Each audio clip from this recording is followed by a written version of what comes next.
ചിലരൊക്കെ ഇതിനെ ഈ ആരോഗ്യവും അതുപോലെ യുവത്വവുമായിട്ട് മാത്രം കൂട്ടിക്കിട്ടുന്നതിൻ്റെ പിന്നിൽ കാരണമായിട്ട് ചിലരൊക്കെ സ്വീകരിക്കുന്ന ഒരു നിലപാട്, ഇതിന് ആത്മീയതയും ഒരു ആന്തരിക ശക്തിയുടെയും ഒരു സാധ്യത ഇതിലുണ്ട് എന്ന് പറഞ്ഞാൽ അത് ഒരു അനാചാരത്തിലേക്ക് നീണ്ടുപോകും എന്നൊരു വാദം ചിലരെങ്കിലുമൊക്കെ മുമ്പോട്ട് വെച്ചിട്ടുണ്ട്.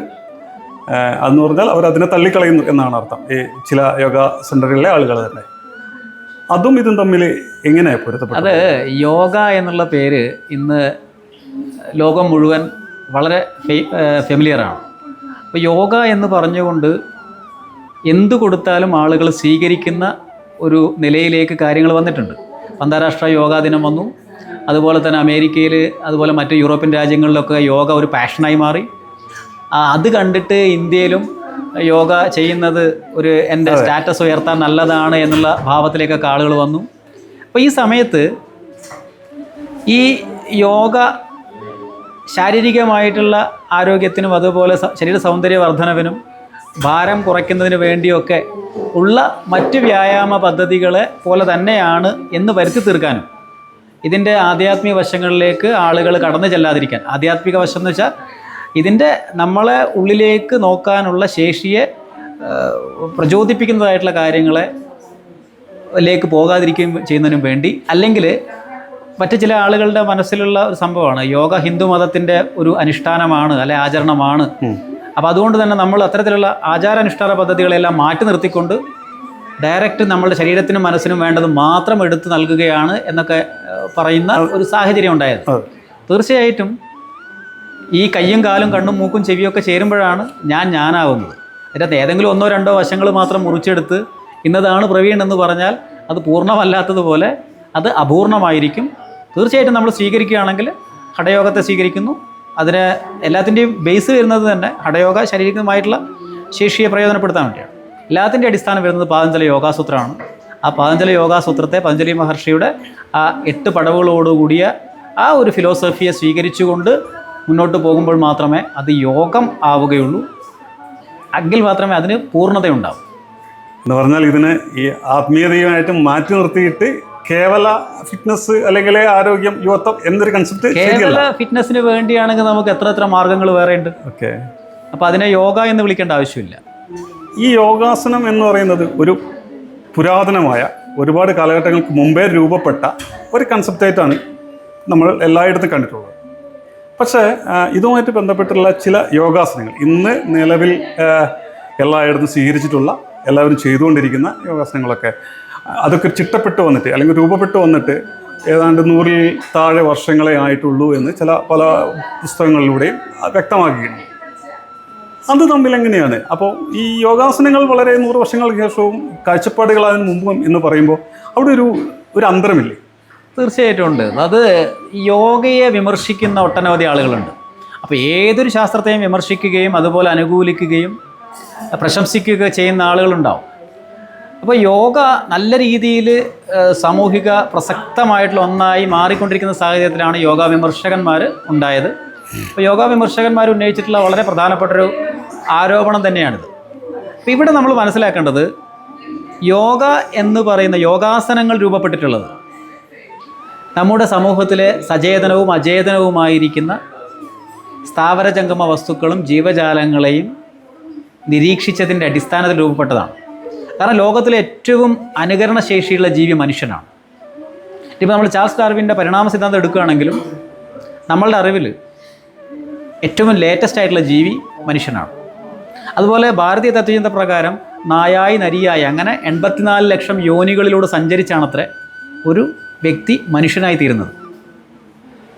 അപ്പോൾ ഈ വീണ്ടും മനുഷ്യൻ നിബന്ധിച്ചു കഴിഞ്ഞാൽ, മനുഷ്യത്വം എന്ന് പറയുന്നതിൽ നിന്ന് നിബന്ധിച്ചു കഴിഞ്ഞാൽ, യഥാർത്ഥ ജ്ഞാനം ആർജിക്കാതെ ആയിക്കഴിഞ്ഞാൽ വീണ്ടും ഈ ചക്രം കറങ്ങും എന്നുള്ള ഒരു വാദമുണ്ട്. അപ്പോൾ നമുക്ക് അടുത്ത ജന്മം, നല്ല ജന്മം, അതായത് മനുഷ്യജന്മം തന്നെ കിട്ടണം. കാരണം മനുഷ്യത്വം, മുമുക്ഷുത്വം, മഹാപുരുഷ സംശ്രയം, ഈ 3 കാര്യങ്ങൾ കൊണ്ട് മാത്രമേ മോഹക്ഷയം, മോക്ഷം അഥവാ ആത്മസാക്ഷാത്കാരം ഉണ്ടാവൂ എന്നുള്ളതാണ്. അപ്പോൾ അതുകൊണ്ട് തന്നെ നമുക്ക് അത്തരത്തിലുള്ള ഒന്നാവാതിരിക്കാൻ ഈ പറയുന്ന ജീവജാലങ്ങളുടെ ഭാവചേഷ്ടകളെ അനുകരിക്കുന്നതായിട്ടുള്ള യോഗാസനങ്ങൾ രൂപപ്പെട്ടു എന്നുള്ളൊരു വാദമുണ്ട്. രണ്ടാമത്തെ വാദം, അനുകരണശേഷിയുള്ള മനുഷ്യൻ തൻ്റെ ആ ഒരു ഉദ്ഭവ കാലഘട്ടത്തിൽ പ്രകൃതി ദുരന്തങ്ങൾക്ക് വിധേയമായിട്ടുണ്ട്. ഇപ്പോഴും നമ്മൾ പ്രകൃതി ദുരന്തങ്ങൾക്ക് വിധേയമാകുന്നുണ്ട്.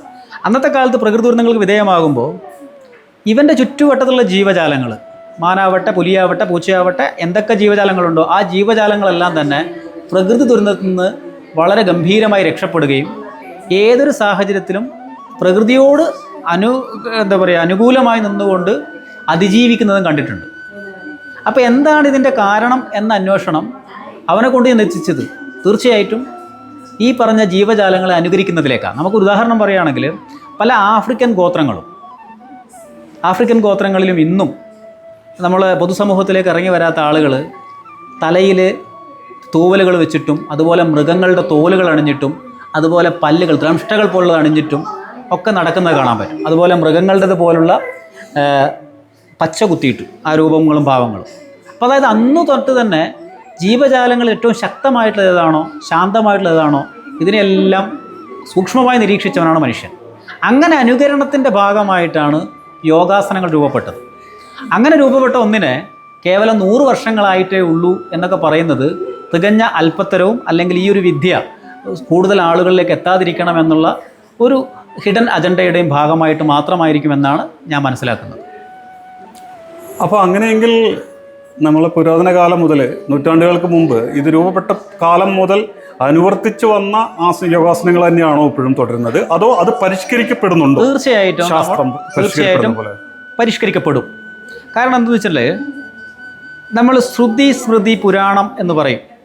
എന്താണ് ഭാരതീയ പ്രമാണങ്ങൾ എന്ന് ചോദിച്ചാൽ ശ്രുതി സ്മൃതി പുരാണം. അപ്പോൾ ഈ ശ്രുതി സ്മൃതി പുരാണം നമുക്ക് വേൾഡ് വൈഡായിട്ട് കാണാൻ പറ്റും, കേവലം ഭാരതത്തിൽ മാത്രമല്ല. പക്ഷേ യോഗാശാസ്ത്രം രൂപപ്പെട്ടത് ഭാരതത്തിലായതുകൊണ്ട് നമുക്ക് എന്താ പറയുക, എല്ലാ ഈ യോഗാശാസ്ത്രത്തെക്കുറിച്ച് പറയുമ്പോൾ ഭാരതീയമായ ആ ചിന്ത കൂടി ഇതിനകത്തേക്ക് സ്വാഭാവികമായും ചേർന്ന് വരുന്നതാണ്. അല്ലാതെ എന്താ പറയുക, ഇത് ഭാരതത്തിൻ്റെ മാത്രമായിട്ടുള്ള ഒന്നല്ല, ലോകം മുഴുവൻ മനുഷ്യൻ അനുഭവിച്ച കാര്യങ്ങളിലെ ചേർത്ത് വെച്ചുകൊണ്ടാണ് ഇത്തരത്തിലുള്ള എല്ലാ ശാസ്ത്രങ്ങളും രൂപപ്പെട്ടിട്ടുള്ളത്. അപ്പോൾ ഇവിടെ ശ്രുതി എന്ന് പറയുന്നത് ആത്യന്തികമായിട്ടുള്ള സത്യമാണ്, അത് ഒരിക്കലും മാറ്റമില്ലാത്തതാണ്. സ്മൃതി എന്ന് പറഞ്ഞാൽ കാലഘട്ടത്തിനനുസൃതമായിട്ടുള്ളതാണ്. അപ്പോൾ എല്ലാ ശാസ്ത്രങ്ങളിലും ഈ പറഞ്ഞ സ്മൃതി ഉണ്ടാവും. അത് മോഡേൺ സയൻസിൻ്റെ ഭാഗമായിട്ട് എടുക്കുകയാണെങ്കിലും ഒരു കാലഘട്ടത്തിൽ ഇന്നത് വേണമെന്ന് നിർബന്ധം പറഞ്ഞ സർക്കാരുകൾ പിന്നീട് അത് നിരോധിക്കുന്നത് പോലെ ഈ പറയുന്ന എല്ലാ ശാസ്ത്രത്തിലും ചില പ്രത്യേക കാലഘട്ടങ്ങളിൽ ചിലതെല്ലാം ഒഴിവാക്കേണ്ടതായി വന്നിട്ടുണ്ട്. അതിൻ്റെ കാരണം നമ്മളുടെ ടെക്നോളജിയുടെ വികാസമാണ്.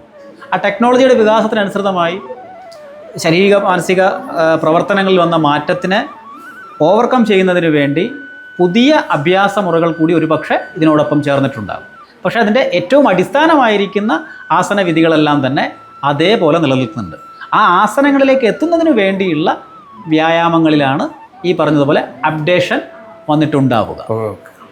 തീർച്ചയായിട്ടും ഒരു ശാസ്ത്രം പുരോഗമിക്കുന്ന പോലെ അല്ലെങ്കിൽ ശാസ്ത്രം പരിഷ്കരിക്കപ്പെടുന്നത് പോലെ ഇതും എവിടെയും തടഞ്ഞു നിൽക്കാതെ പരിഷ്കരിക്കപ്പെട്ടുകൊണ്ടിരിക്കുന്ന ഒന്നാണ്.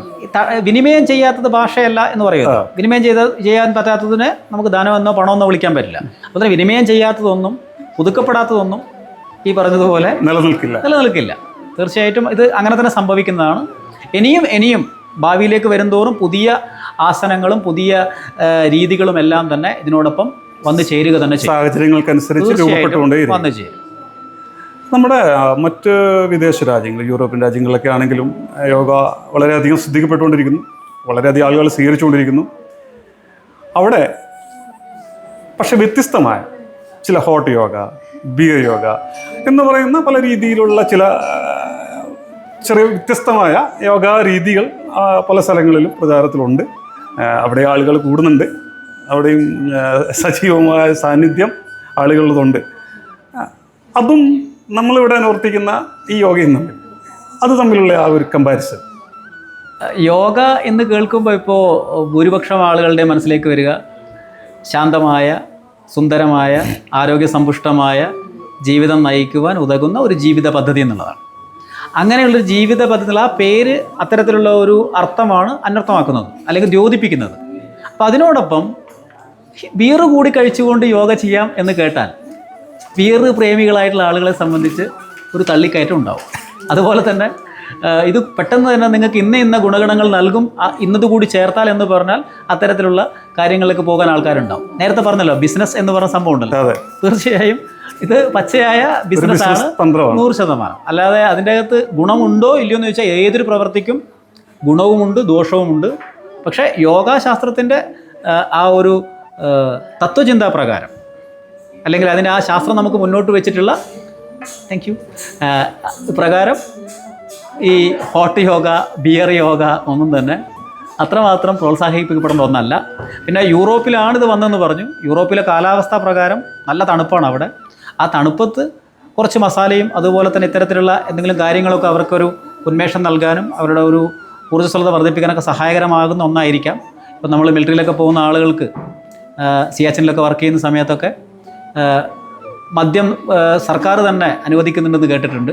അപ്പം അതുപോലെ ആ ഒരു സ്ഥലകാലത്തിൻ്റെ പ്രത്യേകതക്കനുസരിച്ചാണെങ്കിൽ നോ പ്രോബ്ലം. പക്ഷെ അതൊന്നും നമ്മുടെ നാട്ടിലേക്ക് കൊണ്ടുവന്ന ബിയർ യോഗയൊന്നും ഇവിടെ പരിശീലിപ്പിക്കുന്നത് അനുയോജ്യമായിരിക്കില്ല എന്നുള്ളതാണ് അഭിപ്രായം. നമ്മുടെ നിലവിലുള്ള സാഹചര്യങ്ങൾക്കനുസരിച്ച് നിലവിൽ എന്താണോ തുടരുന്നത് അത് തുടരുക എന്ന് കരുതി പുറത്തുള്ളതിനെ നമ്മൾ പൂർണ്ണമായി തള്ളിക്കളയുന്നില്ല എന്നാണ്. ഒന്നിനെയും പൂർണ്ണമായി തള്ളുന്നതല്ല ശരിക്കും യോഗയുടെ ഒരു നിലപാട്. യോഗ എല്ലാത്തിനെയും സമമായി കാണാനും ഉള്ളതിൽ നല്ലതിനെ, ഇപ്പം നമ്മളിപ്പോൾ ഒരു പഴം എടുത്തു, ആ പഴത്തിൽ കുറച്ച് പുഴുക്കുത്തുണ്ട്, ആ പുഴുക്കുത്തൊന്ന് കട്ട് ചെയ്ത് കളഞ്ഞ് ബാക്കിയുള്ള ഭാഗം നല്ലതാണെങ്കിൽ ആ നല്ല ഭാഗം കഴിക്കുന്നൊരു ശീലമാണ് നമുക്കുള്ളത്. അപ്പോൾ ഇതേ ശീലം തന്നെയാണ്. ഉപേക്ഷിക്കേണ്ടതിന് ഉപേക്ഷിക്കുക, അപേക്ഷിക്കേണ്ടടുത്ത് അപേക്ഷിക്കുക. ഇത് യോഗ മുന്നോട്ട് വെക്കുന്ന ലോകത്തിന് മുഴുവൻ സ്വീകരിക്കാൻ പറ്റുന്ന നല്ലൊരു ചിന്തയാണ്. തീർച്ചയായിട്ടും. തള്ളേണ്ടതിനെ തള്ളുക, ഉള്ളതിനെ കൊള്ളുക. പൂർണ്ണമായിട്ട് ഒന്നിനെ മാറ്റി നിർത്താതെ ചേർത്ത് നിർത്താനുള്ള ഒരു മനുഷ്യ സഹജമായ ആ ബോധത്തെ ഉപയോഗപ്പെടുത്തുക. ഈ യോഗ പരിശീലിക്കുന്നത് കൊണ്ട് ചില അതീന്ദ്രിയമായ കഴിവുകളുണ്ട്, ആത്മീയമായ ചില സംഭവങ്ങളുണ്ട്. അത് എന്താ പറയുക, ടെലിപ്പതിയോ അല്ലെങ്കിൽ വെള്ളത്തിന് മേലെ കൂടെ നടക്കുകയോ തീയിലോ നടക്കുകയോ അങ്ങനെയുള്ള ഒരു അതീന്ദ്രിയമായ ഒരു അന്തരീക്ഷം അല്ലെങ്കിൽ അങ്ങനത്തെ ഒരവസ്ഥയെക്കുറിച്ച് ഈ യോഗയായിട്ട് കണക്ട് ചെയ്തിട്ട് പലരും ഉപയോഗിക്കാറുണ്ട്. ഇതൊക്കെ ഉള്ളതായതുകൊണ്ടാണോ അതോ ഈ പറയുന്ന പോലെ ഒരു ബിസിനസ്സിൻ്റെ ഭാഗമായി പ്രചരിപ്പിക്കപ്പെടുന്നതാണോ? അല്ല, ഈ അതീന്ദ്രിയം അഥവാ യോഗാശാസ്ത്രം നമ്മളെക്കുറിച്ച് അഷ്ടസിദ്ധികളെക്കുറിച്ച് പറയുന്നുണ്ട്. അഷ്ടസിദ്ധികൾക്ക് ഉദാഹരണമായിട്ട് പറയുന്നത് ഹനുമാനെയാണ്. വലുതാവാനും ചെറുതാവാനും അതുപോലെ അപ്രത്യക്ഷമാകാനും അങ്ങനെയുള്ള ഒട്ടനവധി കഴിവ്, അണിമ ഗരിമ ലഗിമ എന്നൊക്കെ പറഞ്ഞിട്ടുള്ള ഈശത്വം വശത്വം എന്നൊക്കെ പറഞ്ഞിട്ടുള്ള അഷ്ടസിദ്ധികളെക്കുറിച്ച് പറയുന്നുണ്ട്. അപ്പോൾ ഈ അഷ്ടസിദ്ധികൾ നേടിയെടുക്കുവാൻ യോഗ പരിശീലനം കൊണ്ട് സാധിക്കും എന്നുള്ളതാണ് പറയുന്നത്. തീർച്ചയായിട്ടും നമുക്ക് ആ അഷ്ടസിദ്ധികൾ സ്വീകരിക്കുന്നതിന് വേണ്ട പരിശീലനം നടത്താതെ അത് സാധ്യമാണോ അല്ലയോ എന്ന് ഒറ്റയടിക്ക് വിലയിരുത്താൻ സാധ്യമല്ല എന്നുള്ളതാണ് ആദ്യത്തെ ഉത്തരം. രണ്ടാമത്തെ കാര്യം, നമ്മളൊക്കെ പഞ്ചേന്ദ്രിയങ്ങളിലൂടെയാണ് ലോകത്തെ അറിയുന്നത്. കണ്ണ്, മൂക്ക്, ചെവി, നാക്ക്, ത്വക്ക് തുടങ്ങിയിട്ടുള്ള ഈ 5 ഇന്ദ്രിയങ്ങൾ. ഈ 5 ഇന്ദ്രിയങ്ങളും ശരിയായ വിധത്തിൽ പ്രവർത്തിക്കുന്ന പക്ഷം ഈ 5 ഇന്ദ്രിയങ്ങൾ നൽകുന്ന വിവരങ്ങൾ നമ്മുടെ തലച്ചോറിലേക്കാണ് വരുന്നത്. ഈ അനുമാനങ്ങളിലൂടെ കൃത്യമായ ഡാറ്റാസ് കളക്ട് ചെയ്ത് നമ്മൾ അത്രയും അലേർട്ടാണെങ്കിൽ തീർച്ചയായും ഇനി എന്ത് സംഭവിക്കും, ഇത് എവിടുന്ന് സംഭവിച്ചു എന്ന് പറയാനുള്ള സ്വാഭാവികമായ ശേഷിയുണ്ടാവും. ഒരു മജിഷ്യൻ നമ്മളുടെ മുമ്പിൽ മാജിക്ക് കാണിക്കുമ്പോൾ ആ മാജിക്കിൻ്റെ രഹസ്യം നമുക്ക് അറിയില്ലെങ്കിൽ അത് അത്ഭുതമായി. ഈ രഹസ്യം നമുക്ക് അറിയുമെങ്കിൽ അത് അത്ഭുതമല്ല. അതേപോലെ തന്നെ ഒരു യോഗിയെ സംബന്ധിച്ച് അയാൾ പൂർണ്ണമായും അയാളുടെ ഇന്ദ്രിയങ്ങളെ പ്രയോജനപ്പെടുത്തിക്കൊണ്ട് അയാളുടെ തലച്ചോറിൻ്റെ ശേഷിയെ പൂർണ്ണമായും ഉപയോഗിച്ചുകൊണ്ട് ഇന്നലകളെക്കുറിച്ചും ഭാവിയെക്കുറിച്ചും ഇന്നിനെക്കുറിച്ചും ഈ നിമിഷത്തെക്കുറിച്ചും വ്യക്തമായ ധാരണ നേടിയെടുക്കുവാൻ സാധിക്കും എന്നുള്ളതാണ് പല ഗുരുക്കന്മാരുടെയും ജീവചരിത്രങ്ങളിലൂടെയും അതുപോലെ നേരിട്ട് കണ്ടിട്ടുള്ള ചില ഗുരുക്കന്മാരിൽ നിന്നൊക്കെ മനസ്സിലാക്കാൻ സാധിച്ചിട്ടുള്ളത്. പക്ഷെ അതുകൊണ്ട് നമ്മൾ ആ ഒരു മാർഗത്തിലൂടെ ശരിയായി പോയില്ല എങ്കിൽ ഇത് സാധിക്കണം നിർബന്ധം ഇല്ല. അപ്പോൾ ചെറിയൊരു ഉദാഹരണം പറയാം. ഇപ്പോൾ ഷെർലക് ഹോംസിൻ്റെ കഥകൾ വളരെ പ്രസിദ്ധമാണ്. ഷെർലക് ഹോംസ് യഥാർത്ഥ ആളാണെന്ന് പോലും തെറ്റിദ്ധരിച്ചിട്ടുള്ള ആളുകളുണ്ട്. ആ ഷെർലക് ഹോംസ് കഥകൾ നമ്മളെ ചെറുപ്പത്തിലൊക്കെ നമ്മളെ പ്രചോദിപ്പിച്ചിട്ടുള്ള കഥകളാണ്. ഷെർലക് ഹോംസ് കൃത്യമായി ഓരോ വ്യക്തിയെയും കണ്ട് ഇയാൾ ഇന്ന ജോലി ചെയ്യുന്നു, ഇന്ന സ്ഥലത്ത് നിന്ന് വന്നു, ഇന്ന സ്ഥലത്ത് കൊലപാതകം നടത്തി, ഇന്ന ഹൈറ്റുള്ള ആളാണെന്നൊക്കെ പറയുന്നത് ഈ പറഞ്ഞ നിരീക്ഷണ പാടവത്തിൻ്റെ പവറിലാണ്. അപ്പം നിരീക്ഷണ പാടവം തീർച്ചയായും യോഗ പരിശീലിക്കുന്ന വ്യക്തിക്ക് കൂടും. അതുകൊണ്ട് തന്നെ ആ വ്യക്തി ഒരാളെക്കുറിച്ച് അല്ലെങ്കിൽ ഒരു വസ്തുവിനെക്കുറിച്ച് പറയുമ്പോൾ അത് അക്യുറേറ്റായി മാറുന്നത് സ്വാഭാവികമാണ്.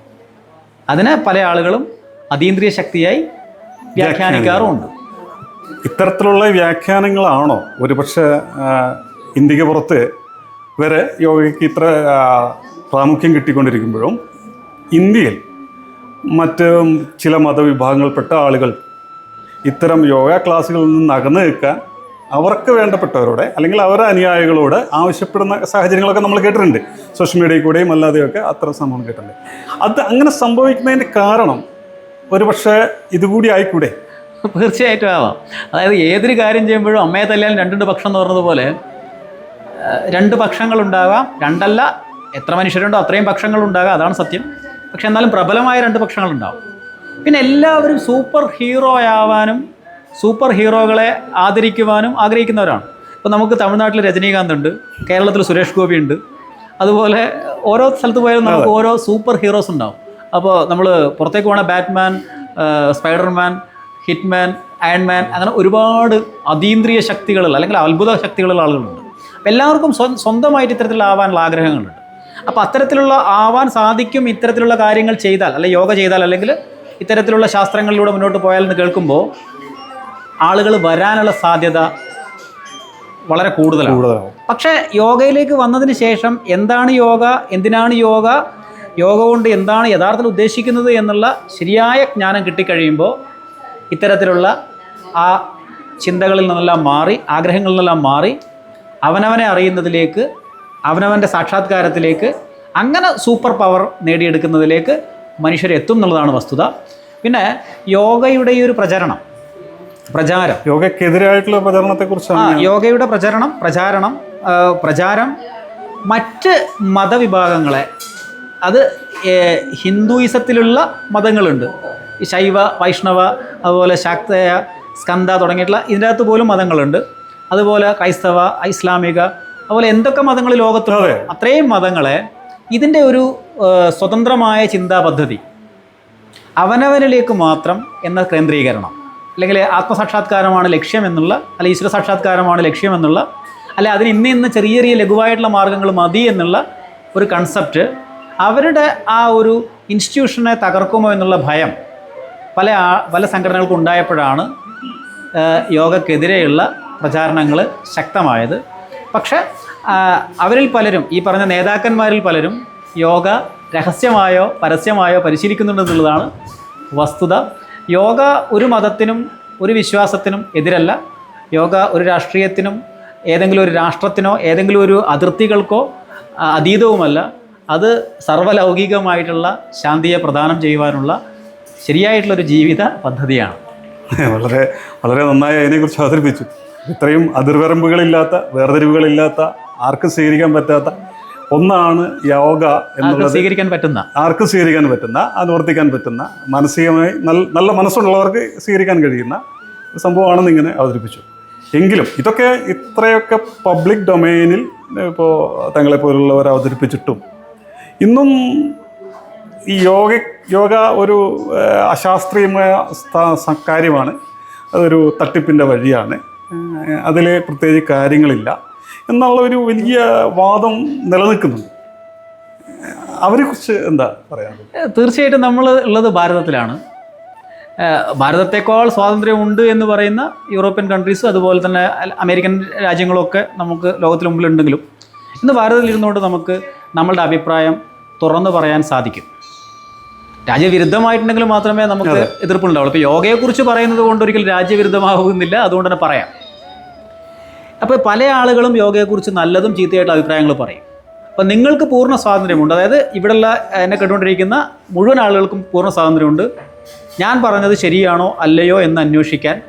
കാരണം ഇതൊരിക്കലും ജീവൻ പണയം വെച്ചുള്ളൊരു കളിയല്ല, ഇതൊരിക്കലും വലിയ സാമ്പത്തിക ബാധ്യത ഉണ്ടാക്കുന്നൊരു കാര്യമല്ല. വളരെ എളുപ്പത്തിൽ 500, 1000 അല്ലെ 2000 കൊടുത്തുകൊണ്ട് ഏതെങ്കിലും ഒരു യോഗാചാര്യൻ്റെ അടുത്ത് പോയി വളരെ നിഷ്പക്ഷ ബുദ്ധിയോടുകൂടി, പരീക്ഷണ ഗവേഷണ നിരീക്ഷണ ബുദ്ധിയോടുകൂടി ഇതിനെ സമീപിച്ചാൽ മാത്രം മതി ഈ പറയുന്നത് സത്യമാണോ അല്ലയോ എന്ന് തിരിച്ചറിയാം. ഒരു കഥയുണ്ടല്ലോ, കുതിരക്കെത്ര പല്ലുണ്ട് എന്ന് പുറനാട്ടിൽ നിന്ന് വന്ന ഒരു പണ്ഡിതൻ ചോദിച്ചു. അപ്പോൾ സദസ്സിലുള്ള മുഴുവൻ പണ്ഡിതന്മാരും പുസ്തകം എടുത്ത് മറയ്ക്കാൻ പോയി. ആ സമയത്ത് ബീർബൽ മാത്രം പുറത്തേക്ക് ഇറങ്ങി കുതിരയുടെ വായ് പൊളിച്ച് ഇത്ര പല്ലുണ്ടെന്ന് എണ്ണി കൊട്ടാരത്തിൽ വന്ന് പറഞ്ഞു എന്നുള്ളത്. അതുപോലെ എളുപ്പമാണിത്. എനി ടൈം നിങ്ങൾക്ക് എവിടെ വേണമെങ്കിലും അവൈലബിൾ ആണ്, ഓൺലൈനിലടക്കം അവൈലബിൾ ആണ് യോഗ എന്നുള്ള ഈ ഒരു തുറന്ന പുസ്തകം. പിന്നെ സ്വീകരിക്കുക, നല്ലതാണെങ്കിൽ എടുക്കുക, ചീത്തയാണെങ്കിൽ എടുക്കാതിരിക്കുക. പിന്നെ വേറൊരു കാര്യം, വിധി ഉണ്ടെങ്കിൽ മാത്രമേ ഇത് സ്വീകരിക്കാൻ പറ്റൂ. അപ്പോൾ വിധി എന്താണ്, വിധി എന്ന് പറഞ്ഞാൽ സത്യമാണോ എന്നുള്ള ചോദ്യമൊക്കെ വരും. യോഗം ഉണ്ടെങ്കിൽ മാത്രമേ യോഗ പരിശീലിക്കാൻ സാധിക്കൂ.